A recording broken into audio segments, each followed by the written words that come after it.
I get it, you probably spent hours scrolling, watching endless unboxing videos, and still feel that nagging doubt that the next big purchase could end up gathering dust.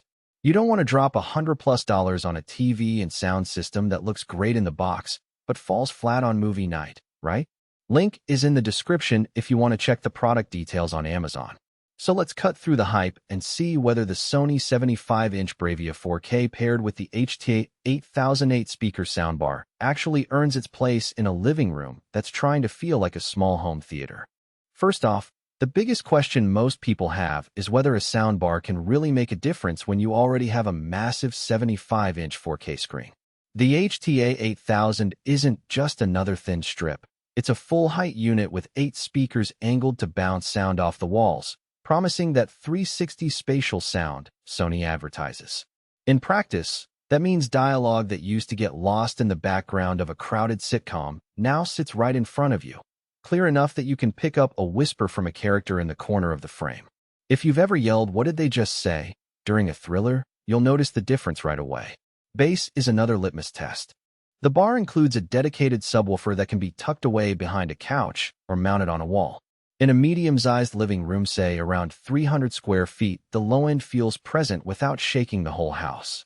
It adds that cinematic thump you expect from an action sequence, but it doesn't become an overbearing rumble that makes you wonder if the floor will cave in.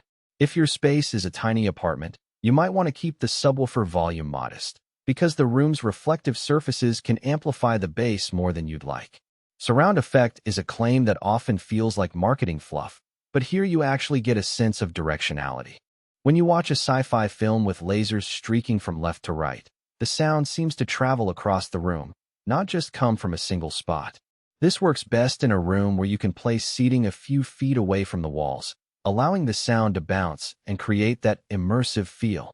If your TV is glued to a corner and you're watching from a couch pressed right up against it, the surround illusion will be less pronounced, though you'll still notice a clearer soundstage than a standard stereo bar.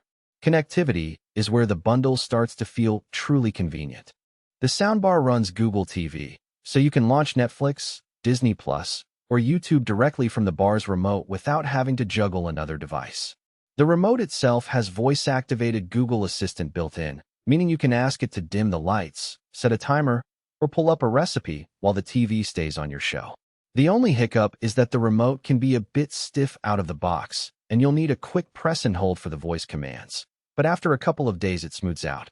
For anyone who wants a single point of control, that integration is a real time saver. Now, who should actually buy this bundle? If you already own a 75-inch 4K TV and are looking to upgrade only the audio, you might be better off with a separate, higher-powered subwoofer and a sound system that matches your existing setup. But if you were planning a new TV purchase anyway, and you want a package that eliminates the guesswork of matching a sound system, this bundle is a solid match. It shines for families that watch a mix of sports, movies, and kids' cartoons because the dialogue clarity helps everyone stay in the story, and the bass gives the excitement you expect from a big screen. It also works well for people who enjoy using voice assistants throughout the house. Everything from changing the channel to checking the weather can be done without lifting a finger. On the flip side, the bundle isn't for everyone. If you're a hardcore audiophile who demands true Dolby Atmos hardware with dedicated rear speakers, you'll find the 8-speaker bar a step down from a full-blown home theater system. The spatial audio is impressive for a single unit, but it can't fully replicate the height channels that a true Atmos setup offers. Also, if your viewing room is very large, think over 500 square feet, you'll probably need additional rear speakers or a more powerful subwoofer to fill the space. The bar's output is calibrated for average living rooms, so in a big open-plan area, the sound may feel a bit thin in the back rows. Let's talk about day-to-day usage beyond movies. I tried it for a Zoom call while the TV was on in the background, and the microphone pickup was clean enough that I could hear the other person without the TV bleeding into the conversation. The bar's built-in Bluetooth also let me stream music from my phone, and the transition between TV audio and a Spotify playlist was seamless, no need to juggle inputs. For those